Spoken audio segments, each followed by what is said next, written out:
Welcome to the Songwriter Connection podcast, where we look at the craft of songwriting through the eyes of the songwriter. Each week, we make a connection with a music maker, listen to their songs, and hear their stories. From Nashville, Tennessee, here's your host, Dave Lenahan. Hey, thanks for the listen. Good to have you. Yeah, we've got great guests today. Char Nicols with us today. Yes, and had a lot of caffeine. So. Also, Mark Thomas, her husband, who plays guitar. And we've got lovely Ari with us. Hi, Ari. 3 years old. Yes. Mommy. Say hi, everybody. Can you say hi, everybody? Hi, everybody. They were practicing doing a little warm-up songs, and Ari gave us the thumbs up. That's right. We're good to go here in the Songwriter Connection. Woohoo. We're going to find out all about Char and Mark coming up. Let me tell you about our local sponsor, which is Mark Allen Barnett Tours. I've known Mark for a lot of years, and when I was getting out of radio and exploring becoming a songwriter and really going for it, Mark is a guy that helped me. He really did. I'd come to town. He would coach me performance, how to perform in front of people with a mic, not behind a mic, how to write songs. I mean, and Mark does this with his Mark Allen Barnett Tours, and he's been doing it a long time. He's one of the really great performers in this town. He just commands an audience, and he can teach you how to do that too. Yeah. But he'll take you around, introduce you to industry professionals, to get you up singing in songwriter rounds. He will write with you. He'll look at your songs line by line and help you find the twist and keep it going. He can up your game 2 to 3 years. Nice. Just, a day with Mark Allen Barnett. So check out Mark Allen Barnett Tours if you're coming into town. Spend some time with Mark. You'll be happy that you did. Mark has been on our show a few times, most recently with Under the Hood, just a few episodes back. If you missed that one, check it out, because what we did is Mark brought Angie Jolin and Mark Monroe, a couple of his mentorees. We wrote a song in the morning, and then we went through and showed you how we did it and played it for you on the show, and then we did a little Nashville in the round kind of thing. It was fun. Yeah. So check out that and markallenbarnett.com, and it's MarcAllen. All right. And Barnett is ETTE at the end. If you just Google him, it'll show up and you'll find him. Mark Allen Barnett Tours. Thanks, Mark. After all, music chooses you. You don't choose music. Music chooses you. That's right. That's what he says. Yeah. Love that. Yeah. Mm-hmm. Char Nicols, our guest. How are you? I am just, alive. I am alive. Yes. You're loving life. I am. There are cool things happening for you. There's a lot of cool things happening. A lot of stressful things too. But such is life. So with a 3-year-old, I imagine that keeps you running. Yeah, exactly. Because Mark and I alys talk about the roller coaster of life, and if it was just flat, man, would that be boring? It'd be so boring. It'd be so boring. Yeah. You wouldn't want that. No. So we can't have ups without some downs, and hustler's gotta hustle, baby. Oh my gosh! Sorry, his gangsta just came out. I've got a shirt that says that. No, but no, we're getting ready to remodel our house, and we got a lot of packing up to do, and we're really procrastinating. But it's okay. It's professional procrastinators. We're professional procrastinators. That's always there for you. Yeah. Seriously, right? I'm just not looking forward to the house being a wreck, but you know what? It's going to be worth it. It'll be worth it in the long run. More creative. We just went through that not too long ago. Yes. We had a new room added to the house, so I know how that is. That is, Ari just slammed the door on us. Yep. Ari's like, I'm out. Is that thumbs down now? She is. Peace out. She's like, I'm done. Char, I first met you, I think at a round at Camry Hotel. Yes. Here in Nashville. The True Music Room. The True Music Room. It's one of my favorite places. Oh my gosh. I love that room. The sound is amazing. The stage and people that come there are just absolutely amazing. But I heard you the first time, and I was just absolutely blown away by your voice. Aww. And I've been following you ever since. And we've had a chance to write a little bit and do some rounds some together. Good stuff, yes. So I really wanted to get you on the show because you've done some neat things. But first of all, we always like to hear a song. And I thought maybe I'd play your new single. Please. Yeah. Please. Let's talk a little bit about this. You wrote this with a big hit songwriter here. Paul Sykes, he's been in town for several years, and he's been an artist. He's played with artists. He's obviously written for artists. And he played on the Today Show, He did, yes. And he's doing a lot of producing right now, which is great. Great guy, great artist, super humble. But we wrote this several years back, actually, and just, I don't know, it just never really got realized. And then over the years, I just kept playing it out, and then all of a sudden it was like, bam, this needs to happen. It so does. yeah, so we kind of revamped it a little bit, put a little more edge to it, and tracked it, and I am in love. Awesome. So. I am too. This is a great song. Had Me at Your Kiss. Char Nicols. Woo. Guest.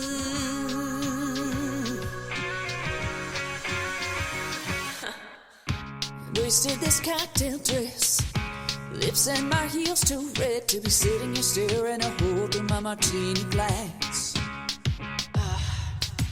I'm eyeing that exit sign. If I yawn one more time, I'll be leaving this party, and I'm leaving this party fast. I guess it took a man to ruin those plans, 'cause you had me, you walk in the room, your eyes met mine. You're not at the bar, and take my time to give my heart a chance to stop beating out my chest. You had me, what's your name and what's your drink? Where you from and what you think if we get out of here? And what you think about this? And then you had me in your kiss. Ooh, yeah.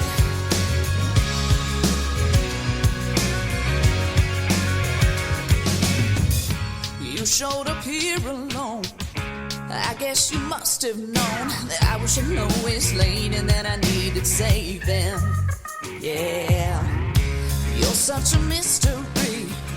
We may not be meant to be for anything more than just a little bit of misbehaving.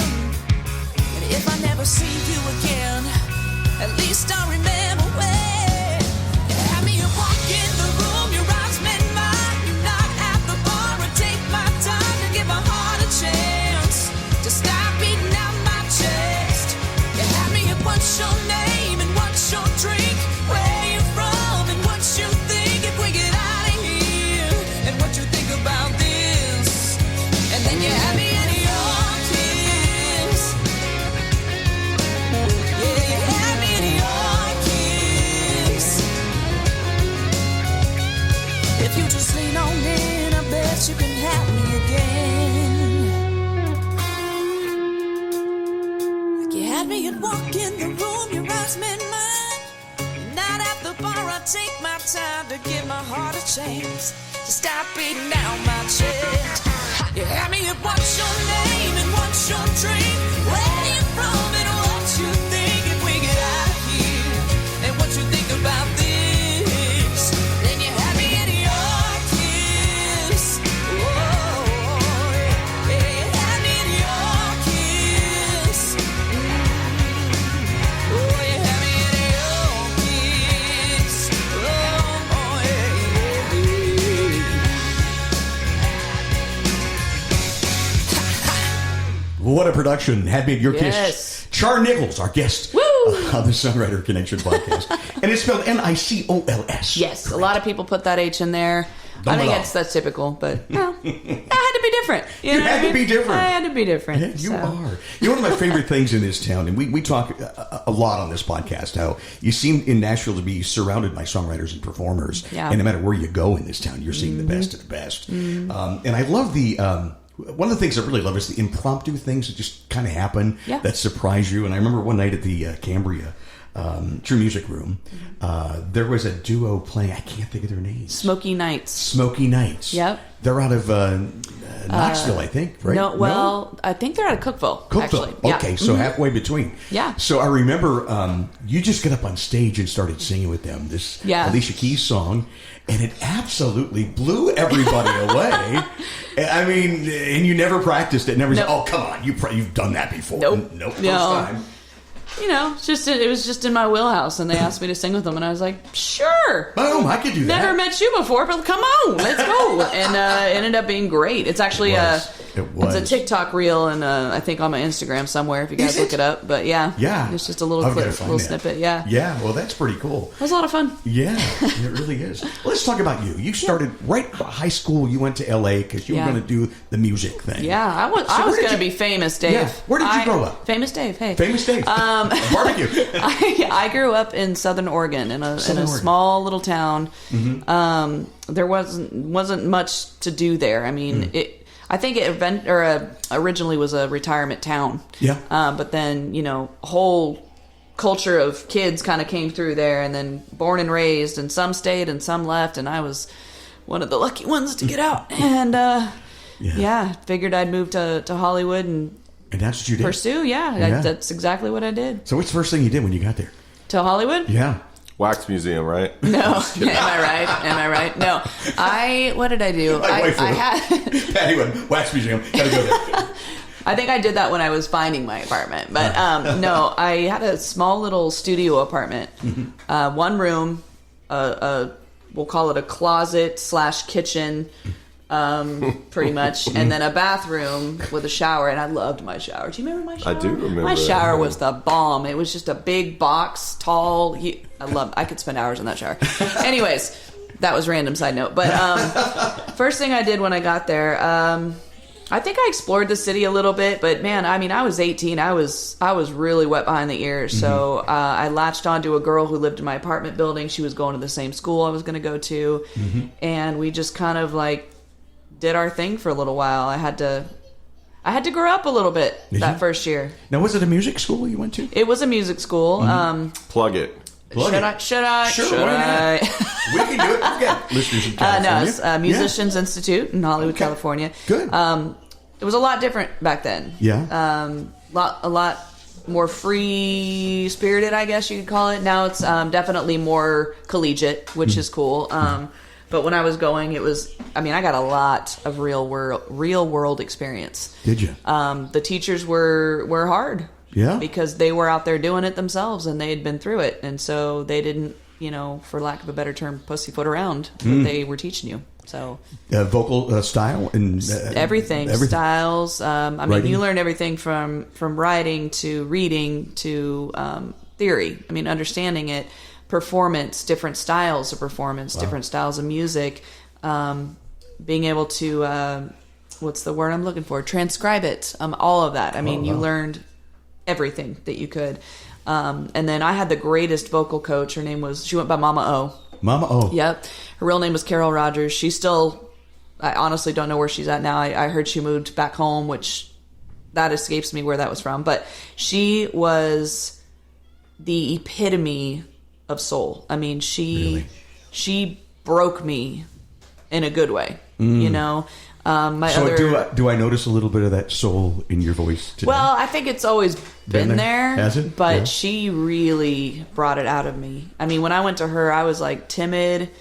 I could sing every Mariah lick in the book, but I had no power in my voice, and she literally brought my voice out of me. Wow. And then I had another teacher, Mike Campbell, who I love dearly. He was actually a jazz vocalist, amazing, but he was so hard on me in my performance because he could see my potential that I refused to just let out. I don't know what it was, but he broke me in that way. He broke me in my performance. That's and great.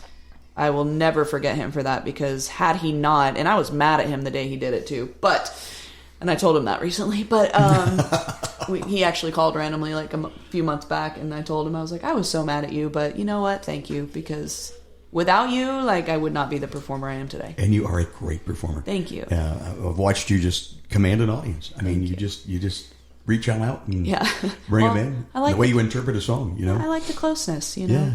You love them with a song. Yeah. As Kim McLean, who was on our show recently, used to say. So it's great. So did they have you out performing? Did you start performing around LA then? What? I did. Whenever auditions would come up for certain things, they would push me to go do it. I sang with several different bands. I had my own band years later that we put together. It was Carissa Nicole and the Drawl, right? Mm-hmm. In the Drawl? And the Drawl. Because we were trying to do a Southern rock thing. And she's from the South, Southern Oregon. Yes. That's right. Deep South Oregon. But anyway, but most of the stuff that we did was still in the wheelhouse that I do today. Is that bluesy kind of rock thing. Yeah. Some great tracks on that record, and I released it, but I didn't do it digitally. It wasn't a big thing back then. I just did the hard copy CD I should get you a copy of that. You can You see should.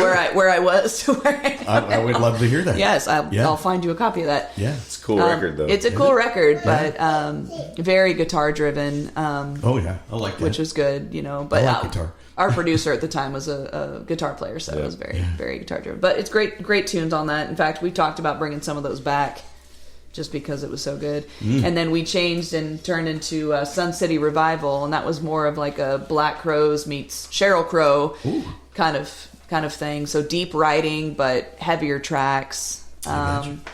We did a whole album. Sad Story was our producer at the time, different guy, developed cancer. Oh, no. And he survived it. It was rough on him, but he kind of had to stop for a while. So we kind of had to stop for a while, and we still have that whole record. And we've talked about bringing that back out. Maybe what it would take to redo it. The problem quickly. The quick problem was, as he was dealing with this cancer, the recording sessions got a little sloppy. Oh, yeah. Which is okay to some degree, but to get this thing back on its feet and out there would require just an enormous amount of time without just retracking the whole thing. Which, right? But you have all the tracks. We have all the tracks. Problem and you is, had your own studio, right? Yep. So I understand what level of time and commitment that would be. It couldn't take forever. Yeah. But it's also a moment you're capturing history. So these are the players. Like the guys on this record were so good. The performances were so good. So it's LA A-team type players, right? Yeah. Literally. Yeah. Awesome. Our buds, So that is so cool. And I don't want to lose that, so I don't know.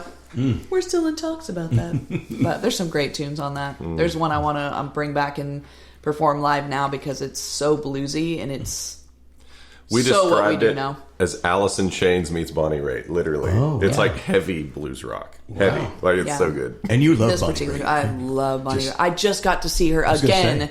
Sorry, At I'm banging Ryman, on your right? table. At the Ryman, yes. Second time. First time was with my other friend David, who I told you about, who passed away. Yeah. So it was a good memory. We toasted to him that night, and it was such a great show. I bet it was. Such a great show. She's amazing. Bonnie Yes, Raitt. she is. Yeah. She opened with one of her newer tracks, Made Up Mind. Great tune, and then she did an encore of I Can't Make You Love Me, and it was the most intimate version, piano version. One of my all-time favorite songs. I know, and I mean the way she sang it, Yeah. I could have died right there. Written by Mike Reed. Done. Please don't. Yeah. But- I won't, but I mean, Awesome. I'm just saying that was my. Yeah. I'll bet. Whew. Amazing. Yeah. Very inspired. Very inspired. Well, I want to hear more, but let's hear another song. Yeah, And sure. We'll get back to your story. Absolutely. We're in L.A. and we'll get back there. We'll get back there. Mark Thomas is here. Hey guys. Her husband, and he is a great player. What you gonna do for us? That's Something you wrote? debatable. Yeah. No, yeah. So let's do the newest single, the one that's coming up, I should say. Soon. The next release. So we recorded this whole EP a couple of years back, and of course, with life and COVID, and It was COVID. it was COVID. It really was. COVID put us all back. Yeah. Absolutely. But we recorded this a while back, and I just decided, you know what, rather than just release it all at once and let it get lost in the noise, I just wanted to take my time with it and go That's a good single by idea. single. So Yeah, I think that's the way you do it today. yeah. Yeah. And we debated that this might be the first single, but we went with Had Me. So this is going to be a great second single. I wrote this with Bill DeLuigi. Bill was on the show not too long I ago. love Bill. Yeah. Great writer. Yeah. He's amazing. And then Mark Carson, who's actually out of Louisiana, a good friend of Bill's who I met. And I've written with Mark separately too. But we were actually sitting on the rooftop next to the label Big Loud. Yep. Big Loud. And this was a summer a couple of years back, and we were just discussing the music biz and how crazy it is, obviously way pre-COVID. And we're like, let's write a song about it. write a song about it? Like, here you go. But we decided to put a little more of an introspective spin on it, so we entitled this Windshield.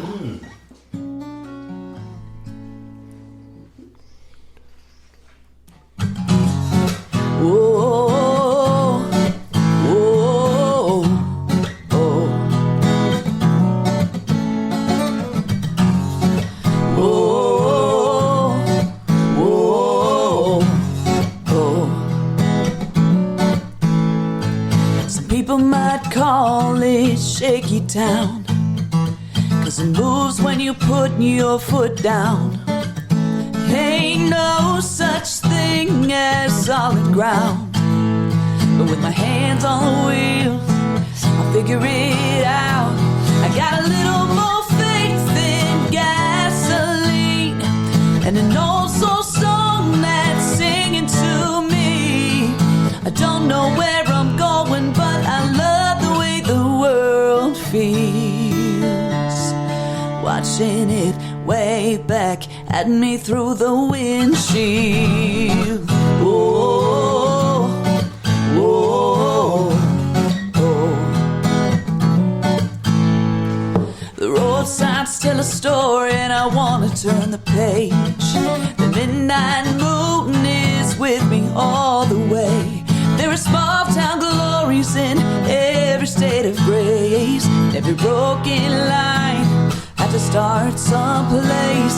With a little more faith than gasoline, and this old soul song that's singing to me. Don't know where I'm going, but I love the way the world feels. Watching it way back at me through the windshield. Whoa, hey. And it's sweet being this free.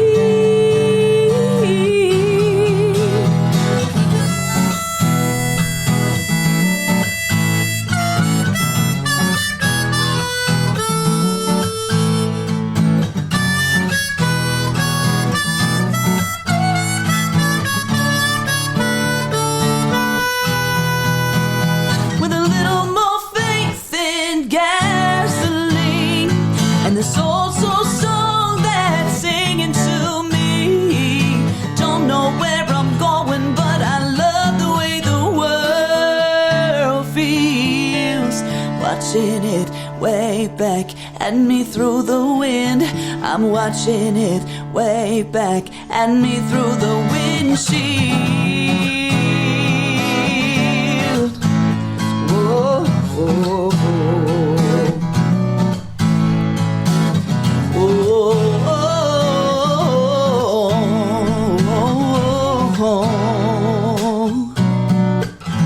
That's one of my favorite songs that you do. Thank you. Char Nicols, our guest on the Songwriter Connection podcast, live around the dining room table with Mark. And we need a little help from Ari, didn't we? Hi, Ari. Yeah, she's playing a little of that guitar, too. Is that a big mountain? That's an Eiffel Tower. That's the Eiffel Tower here in the dining room.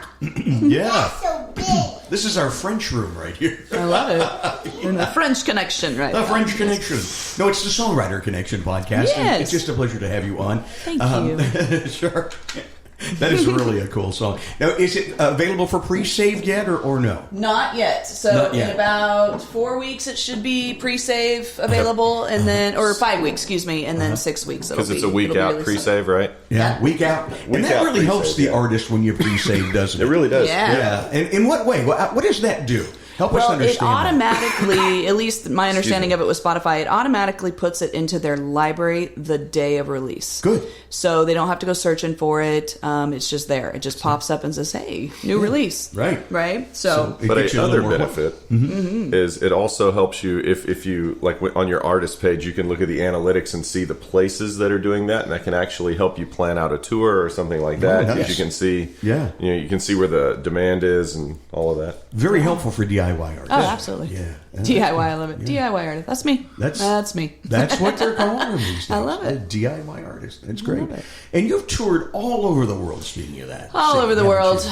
Not for myself, unfortunately, but did get a lot of experience, yeah, You did, didn't you? with an old crooner. Let's talk about it. Now, did you audition for this when you were living in LA? I did. So, short story long.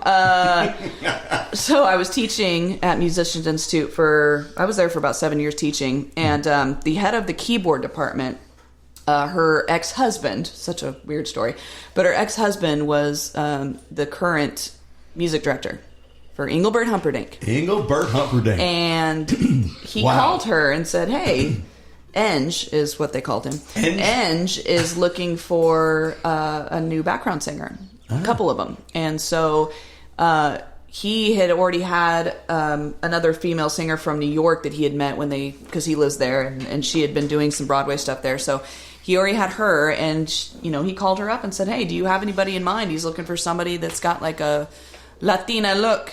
Well, back in the day, when I was more tan and had longer hair, she immediately thought of me, and so she asked me if I'd be interested, and I said, sure. Know nothing about this person. Never even heard the name. Had no idea. I mean, no. I had no idea. Yeah. And so she's like, okay, great. I'll let him know. And he traveled down from New York, and on one of my breaks from teaching, we sat in a music room.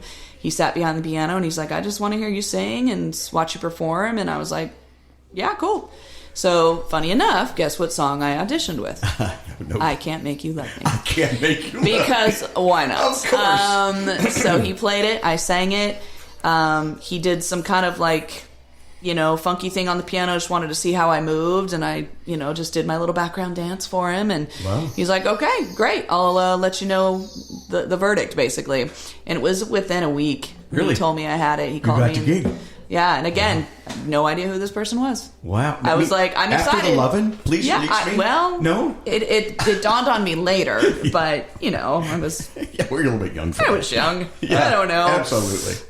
But yeah, I was with him for, I guess it was about 2 solid years. Wow. And we went all over the place. Got to see the world, huh? Mm-hmm, what an all experience. Over. It was great. Yeah. It was great. Yeah.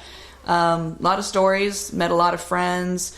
I had, because of teaching at that school, it's such a world-renowned, school, meaning that it's international galore. I mean, we have students from all over the world that would come to that school. Wow. So I would make friends with them, and I had one student, his name was Willie, he was Thai, and he, funny enough, was a pop star in Thailand.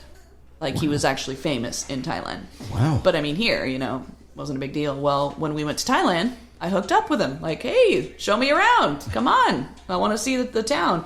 Everywhere we went was VIP treatment. Wow. I was like, I'm coming here more often. Wow, that is pretty cool. He was a pop star. So everybody was like, come on in. That is neat. I know. Wow. And you coached him. Vocal I coach. did. Wow. Yeah. I'm going to get into that a little bit later on, but I want to know, was it school you guys met, right? It was, yes. Because you taught Correct. there too, right, Mark? I did minimal teaching. I was the curriculum supervisor for years. Okay. Mm-hmm. Yeah. And he had really I did a long few black little. hair. Yeah, I did. I was a metal guy, so I had long beard, long hair.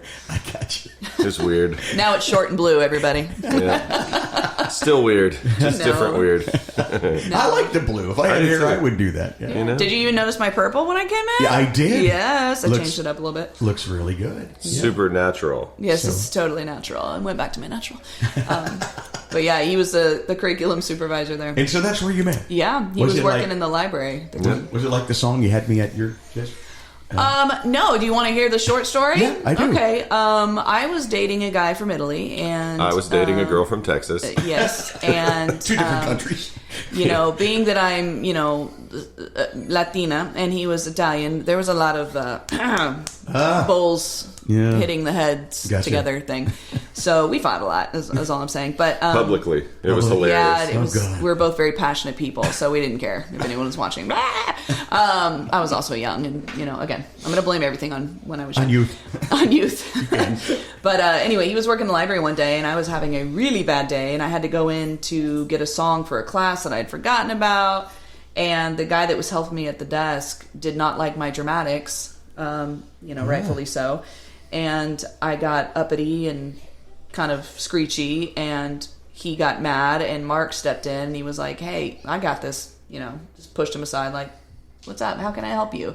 And he was so kind, and he smiled, and I didn't think anything of it. I was just like, okay, I just need this song. He's like, I got you.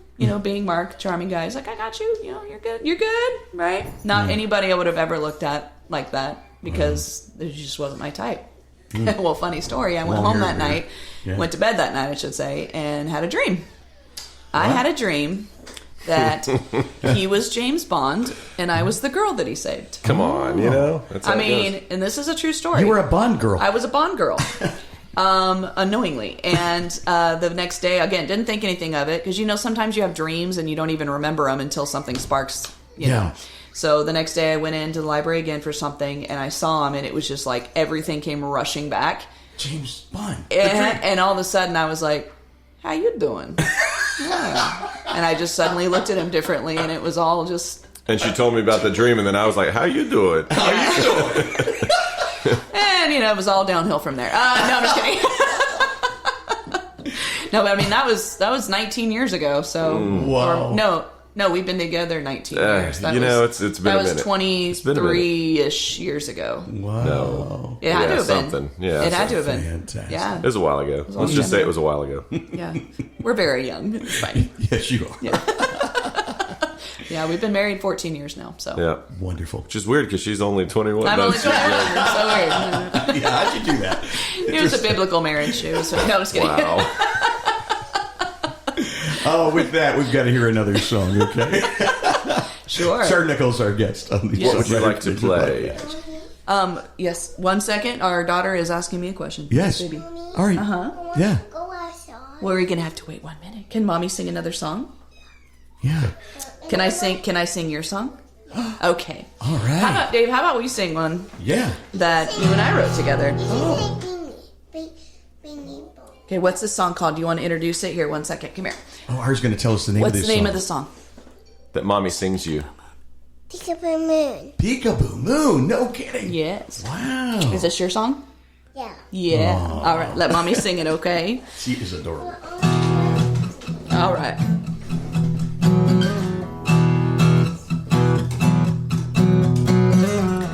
Another winter evening can seem to shake the memories or even the cold. Maybe I'm just getting old. I look out the window, nothing much to see, but there's a bright colored hue, and I'm missing me some you. I can't help but think of when we thought we had forever, when we stood and searched among the cloudy skies together to find that peekaboo moon. Peekaboo moon doesn't like to show his face on nights like these. Remember what I told you, when I'm too far to hold you, know I'm looking for him too. We can always meet each other as long as we're both under that peekaboo moon.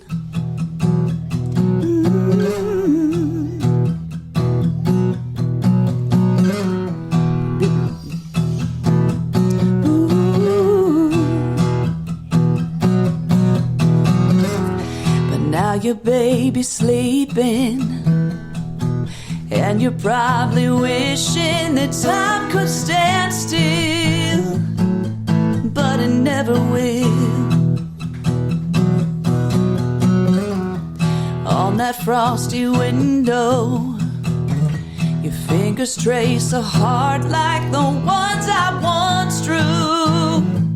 There's so much of me in you. Mother's love shines on through in every kind of weather. So in the prayer I know you whisper, don't forget to tell her of our peekaboo moon. Peekaboo moon doesn't like to show his face on nights like these. Remember what I told you, when I'm too far to hold you, know I'm looking for him too. We can always meet each other as long as we're both under that peekaboo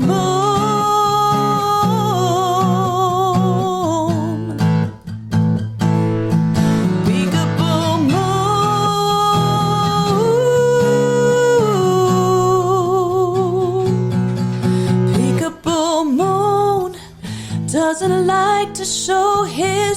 peace on nights like these. Remember what I told you, when I'm too far to hold you, know I'm looking for him too. We can always meet each other as long as we're both under that peekaboo moon, that peekaboo moon. Ooh, ooh. Char Nicols is our guest. Mark Thomas, her husband, on guitar. Speak of a Moon, the story behind that when we come back after this very short break. You're listening to the Songwriter Connection, connecting with music makers and hearing their songs and stories. Now back to the show with your host, Dave Linehan. Char Nicols is our guest. I tell you, that song, every time I hear you do that, just tears my heart. It's just fantastic. It's a good one. I'm glad that we could sit down and write that. And I'm not saying that because I helped you write it. It's the performance I'm talking about. You know, because you just nailed it. It's fabulous. That idea. Let's talk about that idea of that song. When I heard that, I knew I had to write that with you. Yeah. So it was a children's book, and I remember sitting with Mark. I think we were reading her a story. Yeah. And something sparked, and I was like, man, that would be such a good children's book. Peekaboo Moon. And we looked it up, and of course, it's already a children's book because, duh. And I said, but I don't think anyone's written a song like that. So I wrote the title down, sat on it for a little bit, and just tried to figure out, like, what would the story be? And all I could keep, like, thinking about, and I don't know why, because you don't want to speed up time ever. But I just kept thinking about the future and, like, you know, realizing I don't have much time with her while she's little. Mm-hmm. And I just suddenly fast forwarded to the future and just went like, man, what's it going to be like when, you know, she's a mother of her own. She's gone. And what little memories are we going to, you know, hold on to now that will just last and last? And Peekaboo Moon came to mind, and it was just one of those. There she is. Those, that's just a printer, baby. You know, I think it's a story that every young mom can identify with. Really, every mom, really, yeah, for sure. And I just love the idea of, you know, I just feel so blessed you brought that to the table. Yeah, I'm blessed that you and Eric helped me. Helped me write that. That was a great artist who's also been on this show. Yeah, so I love Eric. I wanted to talk to you about your vocal coaching. Sure. I'm sure there's so much we can learn, and for people, especially just starting out, because you can damage your voice if you're not careful. Sure. And I'm going to tell you, I'm going to just use myself as an example. Okay. All right, usually in writers' rounds around town, you play 3-4 songs, and then you're done. So you try to pick out, you know, which 4 songs am I going to play this time. But this past weekend, so I'm playing at this place, and I did 5 songs in the writers' round. And after it was all over, we found out that the artist couldn't make it who was supposed to perform that night. Oh. So the owner says... And you didn't call me. No, I'm just kidding. I should have, because he said, well, would you do it with me? Oh, nice. And I said, well, sure. So now I did 5 already, and I'm going to do 11 more songs. Oh. By the last couple songs, my voice is getting a little husky and a little tired and a little scratchy. Because I guess I'm not used to that. But could it be a technique thing, too? It could be. Listen to Dave getting the advice. I love it. But this could help you, too. I honestly have a harder time singing for long periods of time when I'm sitting. Mm-hmm. You know? And I was sitting. Yeah, and that's a big deal because, I mean, everything comes from what I call the core of your voice, which is your diaphragm, right? Right. So, you know, if you're sitting, you're just kind of crushing on it. You're not getting the good wind intake that you need. Right. But other than that, you're also more relaxed, so you're, you know, less likely to put a little bit more into it. That's just my experience with it. So your advice would be to stand? I would say if you're going to do something that long, definitely get the energy, the blood flowing in your body. You know, it's so interesting because, you know, I host a writer's night here, and I always do the live Facebook Live so people can see where we're at. And in most of the songwriters in the town will sit at a chair and sing. I don't know what it is about that, but that's what we do in Nashville. Yeah. And I have one guy who always comments, tell these people they should stand when they sing. I love it. Good on you, man. Yeah. So you recommend the same thing? I do. And, I used to stand for writer's rounds. It's been lately that I've just been sitting more. And I remember the last writer's round I did with you at 12 Keys, I was so tired. That's one I should have stood for. Yeah. Because I barely had the energy to muster 3 songs. But then again, I think about it. If it's 3 songs, I can get through 3 songs. But I would much rather stand and be more energetic. Of course, there's a lot more that goes into that with technique. I mean, where are you singing from? Are you so tired that you're singing from your throat, or are you in your mask? I mean, there's so many other little things, but that's a big deal. That one's a big deal. Use the whole instrument, right? Yeah. Which is really everything. Yeah. I mean, you're as good as what you're putting into it, so to speak. You know, if you're feeling too relaxed, a little lazy, then guess what your voice is going to do? If you're feeling energetic and lively, your voice is going to be energetic and lively. So you still do vocal coaching in this town, don't you? I do, yeah. So people can contact you online. They can. I'm limited with my student intake right now. I've got about 7 students, and I did it for so long when I lived in LA that I just got really burnt out. I mean, I think I had 30 students a week. Wow. That's 30 hours of teaching voice. Wow. That's a lot. That is a lot. Yeah. But I think you probably learn a lot too from teaching. Sure. I always did. Yeah. Don't take things for granted, for one, because I had to teach a lot of youth that, I say youth, they weren't kids, they were just young, that just didn't really take it serious. And I remember being there. I remember just kind of being like, I don't really need these voice. It's like, I don't really need math, that kind of stuff. I don't really need these voice lessons, but I'm glad I did it. Glad you did, huh? Yeah. Oh, yeah. Because it stuck with me. Where do you start with someone comes in? I want to learn how to sing better. How do you start? I have a weird method, and I share it with my students. I don't usually share it too much out because most instructors probably are like, what? That doesn't even make sense.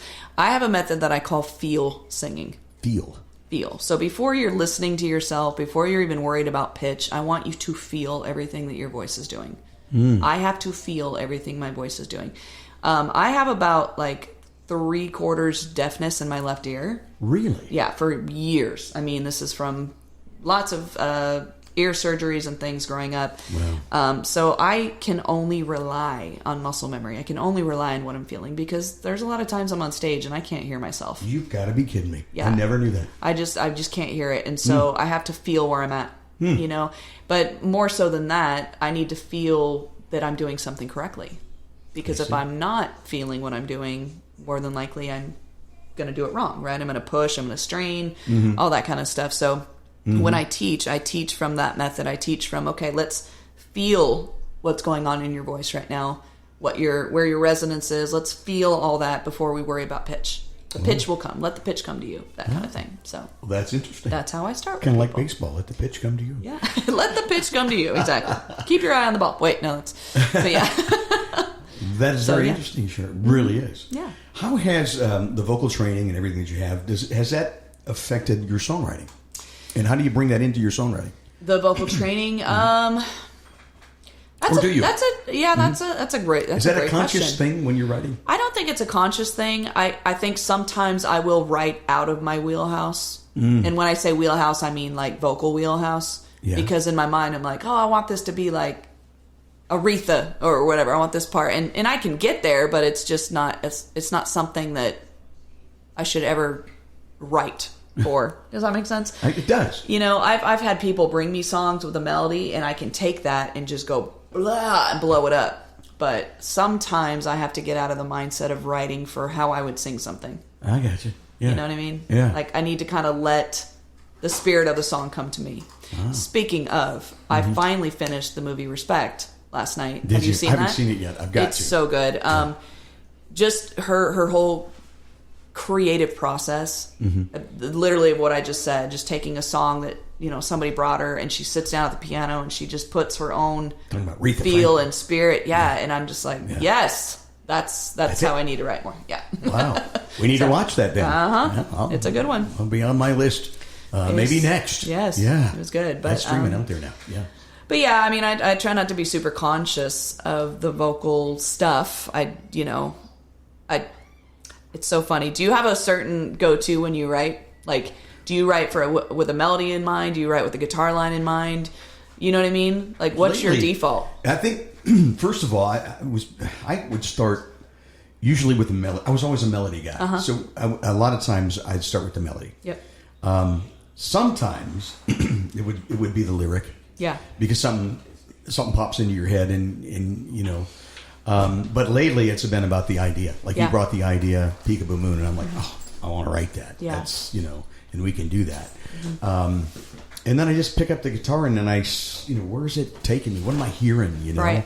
And hopefully a melody falls out, and then we just polish that lyric. So I think it happens a lot of different ways for me, anyway. Yeah. Is that the same with you? Yeah. I feel like the more I'm more creative, and it's been years since I've written like this, where I've just sat down and wrote lyrics. Yeah. No melody in mind. It's really hard to shut that part of my brain off, though. As I'm writing lyric down, I'm like singing it. I'm like, stop it. It's a good exercise.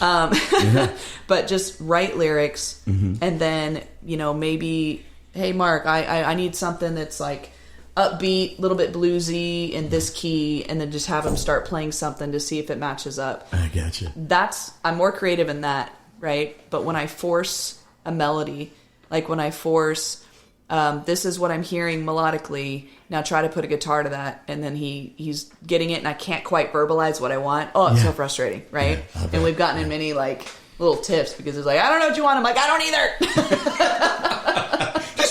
Just play something. I've been trying to teach her to speak guitar for many, many years.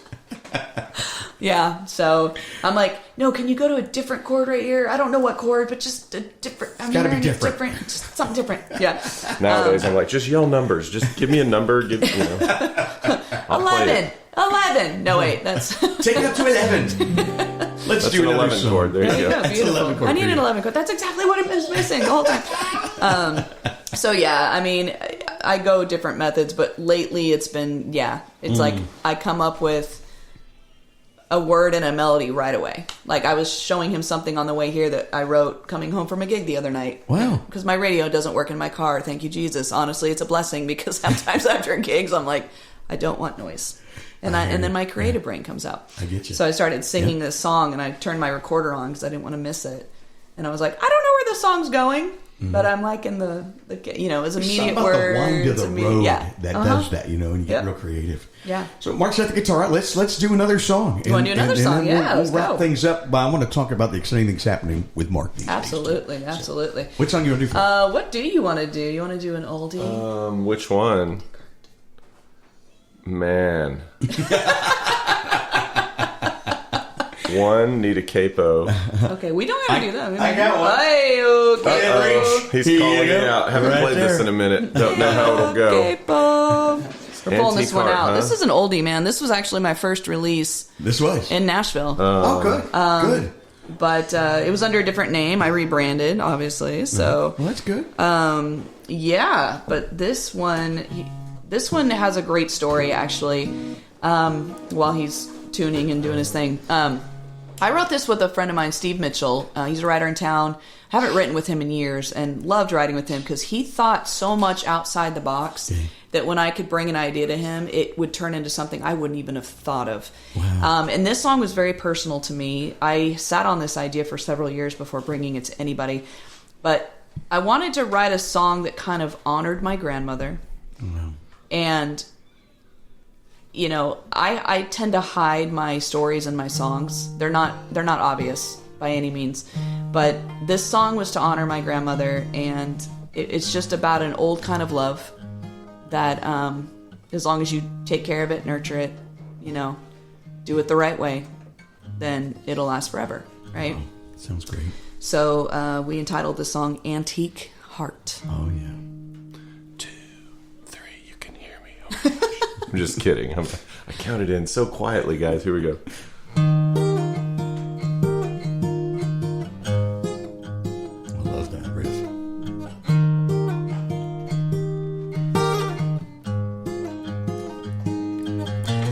Don't make promises that you can't keep. Your sweet surprises don't mean much to me. You've got game, but I play with the best. standing here with my arms across my chest. You call me every day and then you'll stop. It's a modern twist on love me not. I wanna go much deeper than you like. Show you what I'm holding back inside. It's been cracked a little. It's been broken so bad that I've had to glue it back together. And it's seen better. It's been left a little. It's been put up on a shelf, but as far as I can tell, it's beating. Still healing. So be careful and be kind when you're handling this antique heart of mine.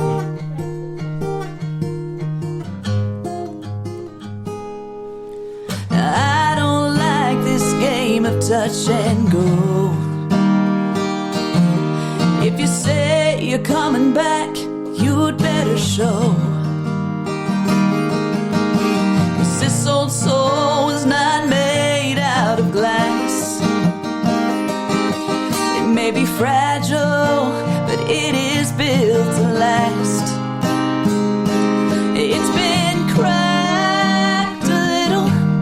It's been broken so bad that I've had to glue it back together. And it's seen better. It's been left a little. It's been put up on a shelf, but as far as I can tell, it's beating. Still healing. So be careful and be kind when you're handling this antique heart of mine.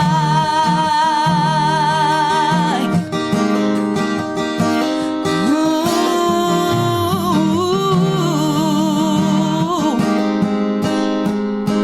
And if you break it, you'd better own it. 'Cause there's only one, and I can't loan it. Irreplaceable, one of a kind. If I give it to you, cherish it like it's an antique, and it's mine. Cracked a little, broken so bad that I've had to glue it back together. And it's seen better. It's been left a little.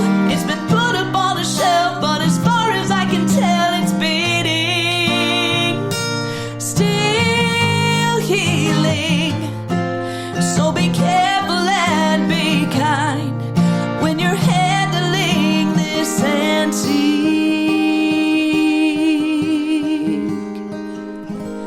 heart of mine. This antique heart of mine.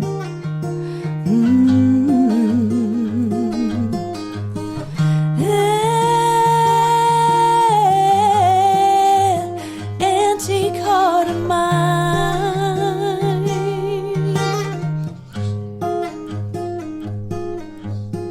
Absolutely beautiful. Char Nicols, Mark Thomas. Thank you. Songwriter Connection podcast. Ari's with us too. What a great song. Thank Fantastic you. song. Thanks for the story behind it too. Of course, yeah. Before we go, I've got to just ask you, Mark, if you get some really exciting things happening in your life right now, and maybe you can talk just a little bit about it. Boomtown Saints, huh? Yeah. So, Tell us about them. Mm-hmm. I'm the guitar player, music director for a band called Boomtown Saints. We just recently did a thing with Warner Music Group, and now we're about to gear up and be rocking and rolling here pretty hard for a minute. So I'll be auditioning guitar players. Just hit me up at no. I'm just kidding. No, what would be great is You need background singers, because I know a good one.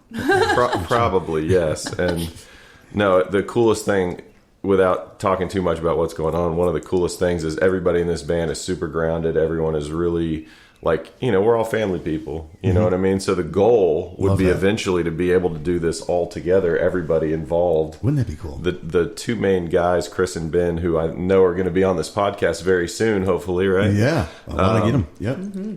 These two guys are one of their main goals is looking out for everybody in the band and their families, which is like, I love that. Somewhat, not, I shouldn't say unheard of, but it's a really cool thing. It is a cool thing. So part of our goal is, if we succeed, we want everybody else to succeed along with us. So, that's all boats rise with the tide. That's right? it, man. Yeah. And that's the plan. But we have a single also coming out. I believe it's July 15th called All Trucks Go to Heaven. It's Such a good song. I've heard that. Cool, it's a cool song. It's cool. Got a lot behind it, and hoping it does good things. So I wish you all the best. Thanks. Yeah, these guys are great. And remember the name, Boomtown Saints. That's right. Yeah. Boomtown. Yeah. Awesome. Good stuff.